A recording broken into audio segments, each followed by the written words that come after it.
Today, I'm going to talk to you about some lessons learned from the first woman pilot on the Thunderbirds Air Force Performance Team.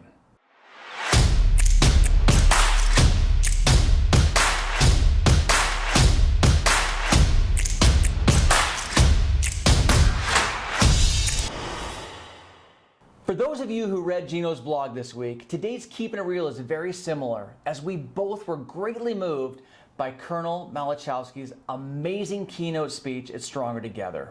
Here are 3 highlights from Nichole's talk that you can put into action today. When things get tense, loosen your grip. While Nichole was performing with her team, she experienced some turbulence that moved the aircraft quite a bit. When this occurred, she grabbed the stick even harder, which caused the jet to become more rigid and choppy. When this happens, there's a domino effect. This affects her wingman, in which they need to make larger movements with their aircraft, as they're typically flying within 3 feet of one another. When she landed and debriefed, her wingman pulled her aside to find out what happened up there. After sharing, he told her to loosen her grip, which made all the difference from that point forward. Have a plan with your team. Have a plan with your support group and a plan with your organization that you've partnered with.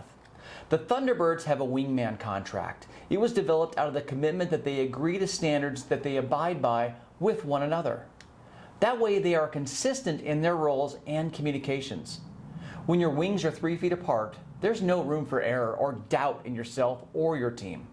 This unspoken promise allows Nichole and her team to know that each person on the team agrees to live and die by this contract. Nichole struggled with a specific maneuver, and as they practiced over and over again, she was unable to perform that maneuver as it was designed. She was doubting herself. She felt like she couldn't do it. And you know what happened?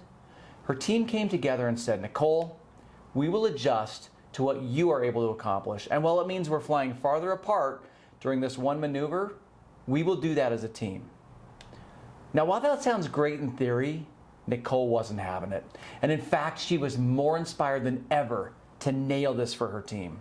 Climbing back in her aircraft along with her team, they attempted that maneuver for 2 additional straight days until she was able to accomplish it. She was able to persevere with the understanding that her team had her back no matter what. And this is life and death, by the way. This is flying 3 feet next to one another. In summary, Nichole talked about what it was like to be the best. Her comment to us was, being the best is not about individual achievements. It's about being part of the very best teams.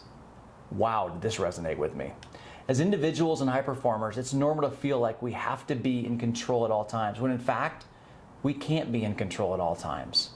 There's a reason successful, driven people gravitate to great people in great organizations. They are clear that they can't do it on their own. Don't get me wrong, it's very cool to watch an Air Force aviator fly their jet at breakneck speeds and perform aerial stunts that are unfathomable to our minds. But it's even cooler when they do it as a team that's in sync and operates as one.